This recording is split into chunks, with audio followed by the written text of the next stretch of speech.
In this video, I'm going to show you how to import videos, photos into CapCut for PC.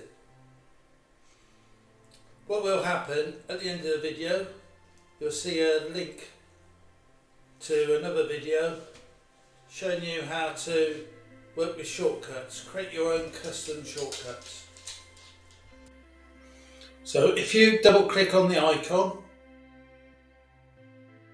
and then CapCut should open. If it doesn't open, double click on the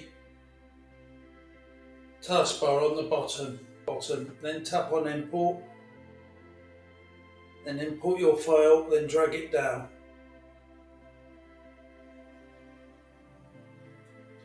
I'm going to show you shortcuts on how to use CapCut. That's in the next video.